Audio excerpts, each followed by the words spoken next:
Times. Seperti janji saya minggu lalu bahwa di episode kali ini kita akan membahas tentang perubahan iklim yang akan diangkat di G20. Nah, narasumber saya kali ini adalah Wakil Ketua Komisi 4 dengan Mbak Anggia R. Marini.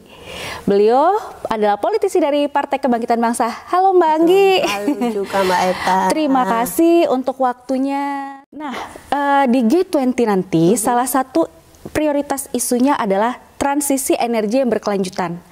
Pembahasannya adalah salah satunya mengenai perubahan iklim nih Mbak, ya kan? Nah, poin-poin apa saja sih Mbak yang akan diangkat terkait perubahan iklim di G20 nanti? Nah, perubahan iklim ini kan sebenarnya sudah menjadi isu global dan sudah lama, tetapi memang di global juga baik itu di Indonesia atau seluruh dunia juga menurut kami belum ada perhatian yang lebih besar gitu. Padahal sebenarnya harusnya kita memang harus harusnya sudah mulai merespon tentang climate change itu. Yang menarik adalah sebenarnya climate change adalah salah satu isu yang diminati oleh para anak muda. Betul. Maka ke depan ke G20 juga salah satunya adalah mengangkat bagaimana anak muda ini terlibat penuh untuk perubahan iklim itu. Nah, isu-isu yang lain dalam negara pasti di negara-negara G20 mereka punya agenda-agenda tersendiri yang terkait dengan bagaimana punya komitmen yang kuat terhadap respon terhadap climate change, termasuk di dalamnya juga carbon trade di dalamnya juga gitu. Jadi banyak hal kalau mau di highlight gitu. Setahu saya rencana pembukaannya itu ada di Bali waktu puncak acaranya itu di Bali dan itu di hutan mangrove. Dan hutan mangrove ini menjadi tren sekarang karena mangrove ini adalah tanaman yang mempunyai nilai karbonnya tinggi gitu. Paling tinggi akar-akarnya itu paling tinggi dan itu hutan mangrove yang akan dijadikan titik poin pembukaan nanti kepala negara di situ tuh sudah sangat lama 27 tahun itu bekas tambak yang kemudian dijadikan hutan mangrove dan itu contoh yang bagus ya saya kira meskipun nggak banyak contoh-contoh begitu, tetapi itu contoh yang bagus untuk bisa menunjukkan ke dunia dan ke masyarakat Indonesia secara keseluruhan bahwa kita bisa sebenarnya memelihara atau mengembangkan atau mengembalikan mangrove itu dengan segala ekosistemnya tentunya. Itu dengan sebaik-baiknya. Kalau Mbak Reta ke sana nanti lihat. Oh, pasti. Nanti pasti saya ke sana Mbak untuk liputan ya khususnya di G20 nanti. Ya memang hutan mangrove itu juga diberdayakan untuk pencegahan banjir salah satunya ya Mbak ya. Banyak. Kalau kita bicara tentang manfaatnya itu so many, banyak, mulai dari manfaat ekologi, manfaat ekonomi juga ada. Jadi pemberdayaan masyarakat juga banyak sekali. Bahkan tadi nih sebelum saya ke sini saya bertemu dengan para mahasiswa, para komunitas mahasiswa yang sedang ngomongin tentang mangrove juga gitu. Jadi beberapa temuan dari teman-teman LHK kami juga di Komisi 4 itu para relawan-relawan yang memang dengan sukarela menanam mangrove itu mereka punya best practice yang menurut saya penting untuk di highlight, untuk disebarluaskan itu. Bahkan misalnya yang tahun lalu yang program yang ada beberapa program yang dari PEN itu juga manfaatnya nggak hanya untuk dirinya sendiri tapi juga untuk komunitas juga. Belum lagi kita bicara tentang komoditasnya misalnya di mangrove itu untuk jadi makanan bisa, jadi obat juga bisa. Belum lagi kalau kita bikin kerang sama kepiting, itu enak banget di sana. Jadi banyak hal yang bisa diperkuat, terutama untuk mangrove itu. Dan Presiden juga punya concern yang tinggi untuk isu mangrove itu. Oh, oke. Jadi sejauh mana sih langkah-langkah dari pemerintah sendiri dalam mengatasi perubahan iklim itu, Mbak? Saya pikir pemerintah sudah banyak ya mencoba untuk merespon itu, banyak tentang kebijakan-kebijakan, terus kemudian tentang hutan, deforestasi, lalu kemudian juga tentang rehabilitasi lahan. Banyak program yang sudah dilakukan oleh pemerintah. Yang pengen saya angkat adalah karena pemerintah kita kan tentu sangat terbatas tangannya.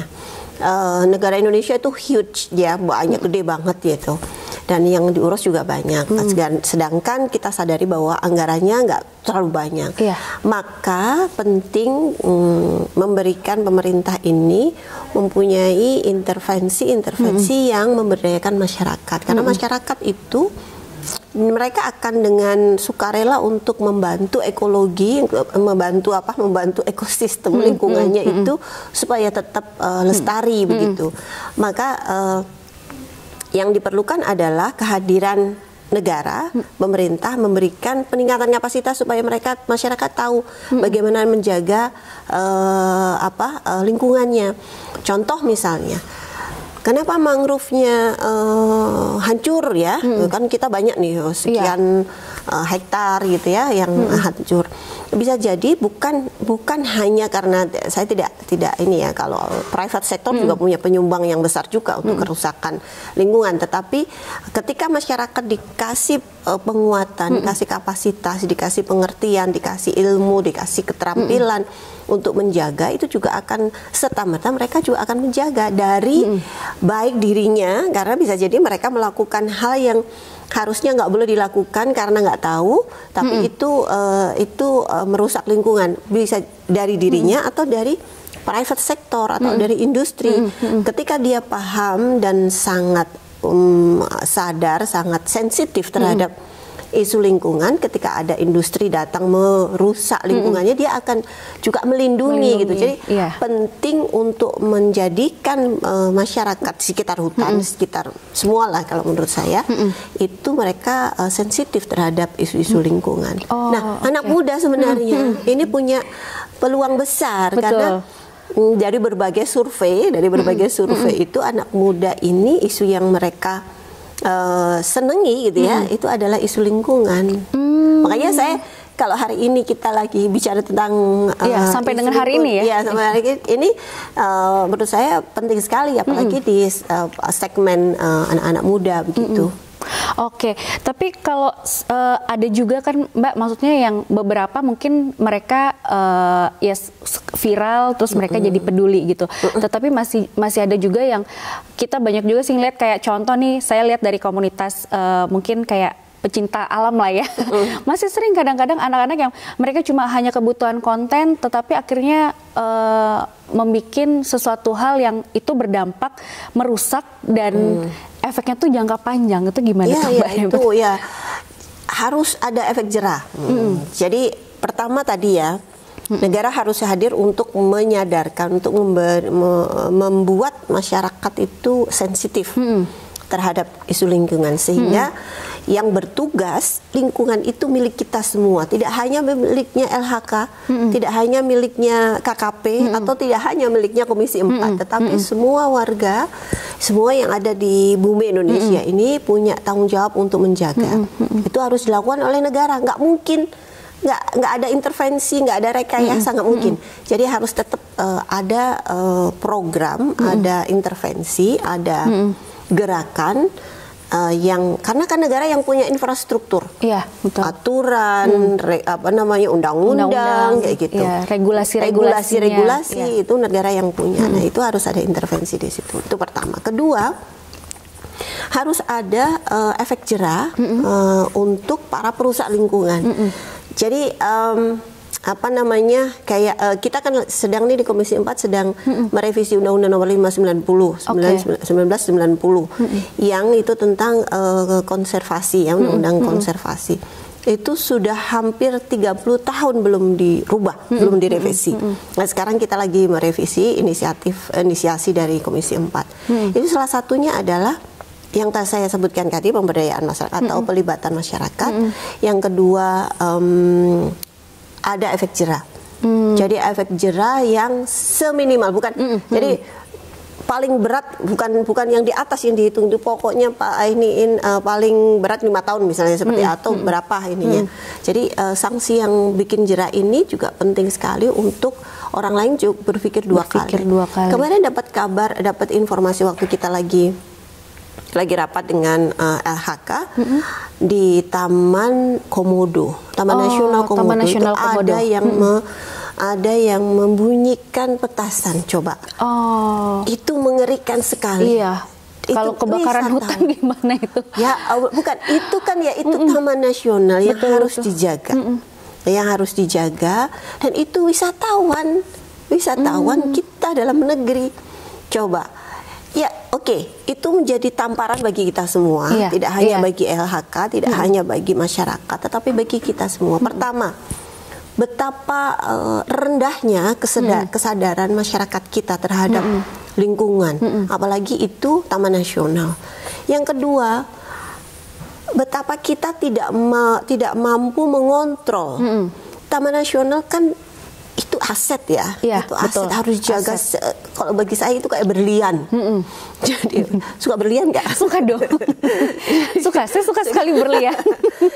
jadi harus benar-benar dijaga. Jadi itu kayak berlian, harus dijaga sebaik-baiknya gitu. Nah, negara dalam hal ini LHK atau kepolisian atau pihak-pihak yang berwajib itu juga harusnya punya controlling yang standar gitu, supaya tidak ada terjadi kayak gitu. Belum lagi kisah-kisah yang lain, banyak kisah-kisah yang akhirnya sebenarnya sepele, kelalaian, kebodohan, ketidaktahuan kayak gitu. Nah, ini tidak bisa kemudian kita mengatakan bahwa itu salahnya wisatawannya misalnya kayak gitu. Tapi kita juga harus ternyata kita kurang gitu loh, kita kurang menjaga gitu. Harus dijaga itu. Kalau itu kekayaan dunia kalau Taman Nasional Komodo itu. Betul. Nah, dari sekian banyak nih Mbak dampak perubahan iklim ya, kan seperti tadi salah satunya kalau ya polusi air, polusi udara, termasuk salah satu kan pabrik-pabrik itu kan kita tahu ya, ataupun juga ya banyak hal lah yang bikin mungkin kita dengan bakar bakar sampah gitu, dengan mungkin dengan kuota yang banyak tuh juga asap semakin tinggi, itu kan juga bisa menyebabkan itu kan karbon ini itu gitu. Nah, bila nih kalau masyarakat tidak sadar juga, pasti kan dampak terburuknya itu sangat ini ya Mbak ya, sangat dalam ya. Kalau aku bilang ya kita udah nggak punya bumi lagi, sudah hilang. Sudah kita hilang. Jadi kalau nggak sekarang bergerak cepat, nggak hanya bergerak loh. Sekarang itu harus bergerak cepat, kita akan hilang, bumi kita akan hilang. Kita itu sudah dalam posisi deteriorasi kemunduran mutu lingkungan. Sangat drastis. Kita nggak hanya Indonesia tetapi dunia secara keseluruhan sedang mengalami itu, dan makanya kemudian harus ada tindakan-tindakan yang memicu proses perbaikan itu. Mau nggak mau atau suka nggak suka itu setiap hari ya, saya pasti nggak suka lah, kita pasti nggak suka, tetapi terus aja kerusakan lingkungan itu setiap hari pasti terjadi. Pasti terjadi. Maka kemudian sebenarnya sedih ya, ini cerita ini sebenarnya sedih. Tapi sedih karena perubahan selalu begitu, susah sekali untuk bisa mengontrol. Maka harus ada memang itu, nggak mampu negara itu akan mengambil alih semua. Oleh karena itu harus ada spokesperson yang berada di tengah masyarakat. itu adalah ya para relawan, dan mereka memang sekarang bekerja. Gitu. Mungkin juga bisa memanfaatkan influencer kali ya. Influencer juga, ya, satunya tentang media, pendekatan, sistem apalagi. Itu kan negara atau dalam konteks hal ini LHK atau yang lainnya, KL yang lainnya bisa mencari yang paling efektif gitu. Kayak misalnya kalau anak-anak muda itu pakai influencer, mungkin di media sosial dan lain sebagainya. Nah, langkah apa sih Mbak yang sebenarnya harus dilakukan masyarakat untuk menghadapi perubahan-perubahan iklim nantinya? Kan kita sekarang istilahnya lagi, bumi itu kan lagi penyembuhan ya. Nah, kita sebagai penghuninya nih membantu gitu. Langkah-langkah apa nih Mbak? Sebenarnya sederhana, tapi itu habit ya. Sederhana tapi habit. Habit itu nggak mudah untuk berubah. Change behavior itu harus takes time ya. Harus ada force gitu. Misalnya kita pakai listrik yang secukupnya. Kita ngomong listrik aja. Budaya mematikan listrik yang lampu yang tidak digunakan itu nggak mudah loh Mbak Eta. Iya. Itu nggak mudah sama sekali. Artinya gini, masyarakat sudah terbiasa. Kalau saya di rumah selalu cerewet. Listrik kalau nggak dipakai ya dimatiin. Kamar mandi kalau nggak masuk, kalau nggak dipakai ya mati. Keran juga begitu. Air itu sederhana. Sampah. Plastik itu waduh masih banyak sekali, itu sedih juga kita. Saya setiap hari sedih banget karena setiap hari mesti ada sampah plastik yang datang ke rumah. Mau kita menolak bagaimana gitu. Tetapi oke lah. Kalau kita bicara apa yang bisa kita lakukan baik individu, baik keluarga kita, ya apa yang bisa kita lakukan dengan cara-cara yang simple seperti itu, misalnya hemat listrik, hemat air, diet plastik, lalu kemudian menanam kayak gitu, terus menggunakan AC seperlunya, laptop atau apapun lah alat-alat elektronik itu ya digunakan seperlunya. Itu sederhana, tapi bayangkan kalau misalnya semua punya gerakan itu, hemat energi itu juga bagian yang penting. Langkah kecil tapi penting. Langkah kecil tapi penting. Untuk mengatasi perubahan iklim ini ya? Untuk mengatasi. Kalau itu semua. Terus naik mobil juga yang seperlunya saja. Kita di 21 meter, 1 kilo aja naik mobil. Udah langsung buka Grab atau Gojek ada. Udah langsung buka aplikasi gitu ya Mbak. Gitu. Itu sederhana kayak gitu. Atau manggil taksi gitu. Makanya itu masalah behavior ya. Itu sangat penting, dan itu sebenarnya akan mengkontribusi sedikit langkah itu akan mengkontribusi untuk menekan memperburuknya lingkungan kita. Kalau semuanya bisa melakukan itu that's good. Indah banget itu. Langsung sembuh sebumi kita ya Mbak ya. Jangan kan gitu. Oke, aku punya kritikan deh. Aku kalau siang-siang pulang datang ke DPR itu yang di jalan yang di ini, kalau ini kan malam ya. Iya. Itu yang di luar itu lampunya masih hidup semua. Lah kalau siang ya dimatiin loh. Kayak gitu. Itu coba kali berapa setiap hari. Dan yang punya kebiasaan kayak gitu banyak. Hampir semua kantor. Belum lagi AC ya. Iya, AC. Ada kita AC pakai dari jam 12 dari jam 7 pagi sampai jam 12 malam atau 24 jam. Padahal kita bisa jadi keluar 1 jam. Kalau di rumah, kalau kamu keluar lebih dari 30 menit harus dimatiin. Gitu. Itu sih itu dia habit itu. Habitnya. Belum lagi kita bicara yang lebih besar lagi. Industri misalnya, terus kemudian asap kendaraan yang ramah lingkungan. Kan sekarang sudah banyak tuh ini produk-produk yang lebih ramah lingkungan. Lalu lagi misalnya pakai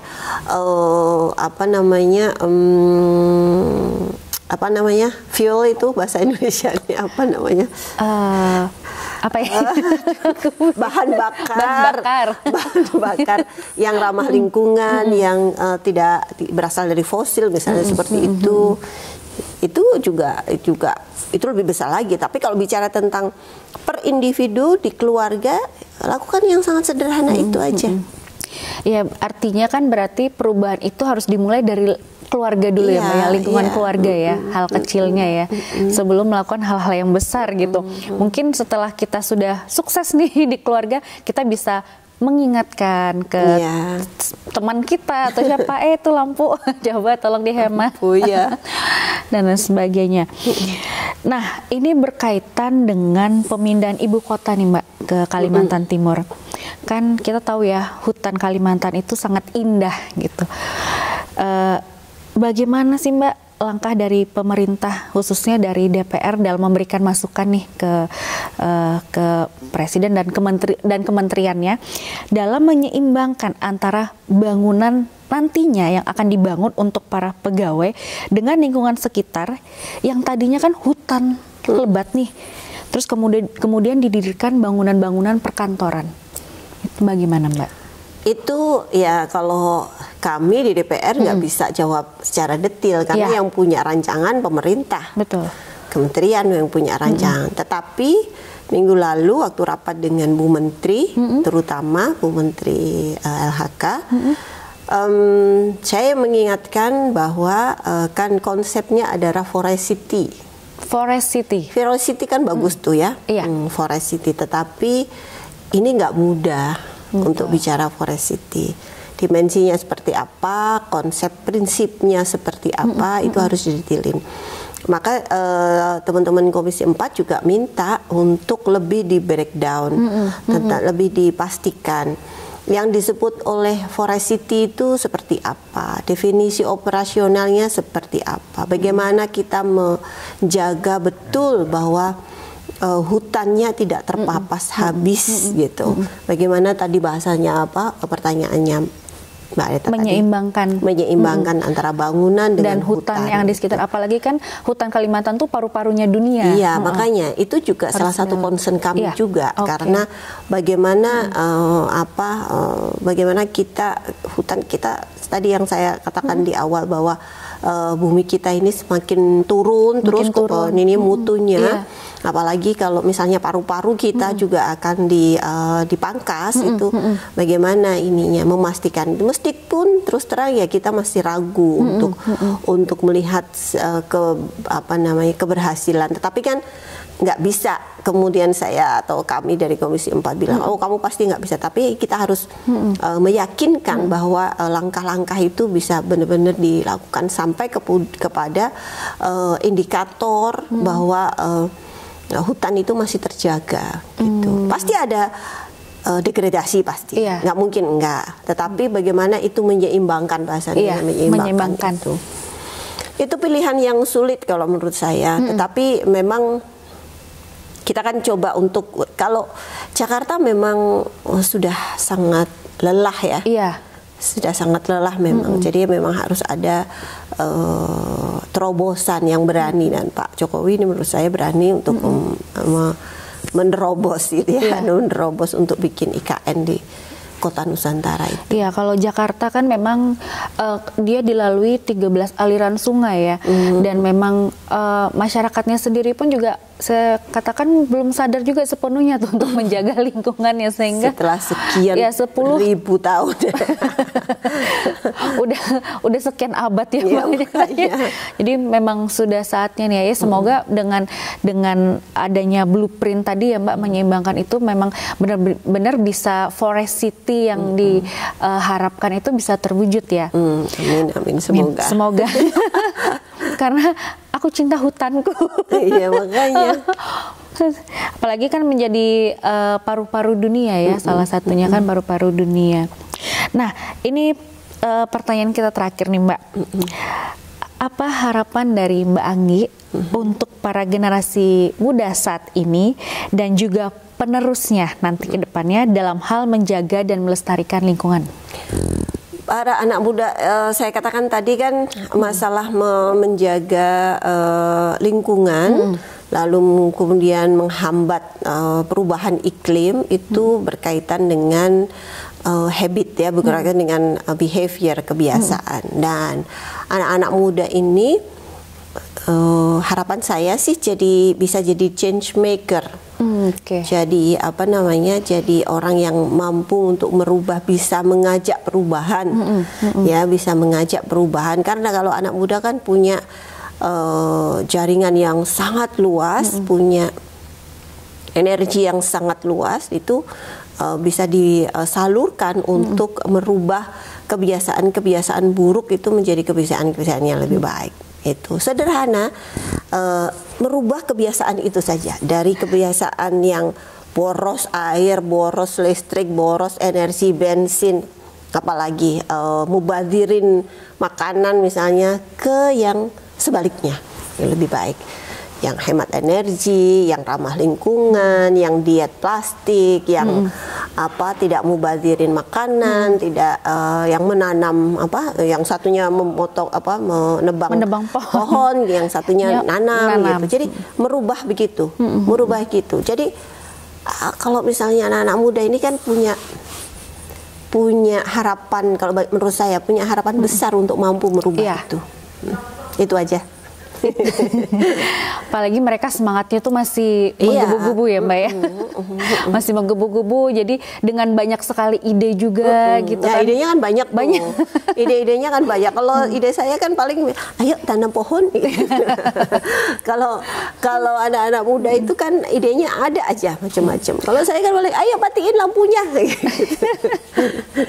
Mungkin salah satunya juga dengan mereka mencoba untuk mulai belajar hidroponik ya kali ya Mbak ya. Salah satunya gitu. Itu ya.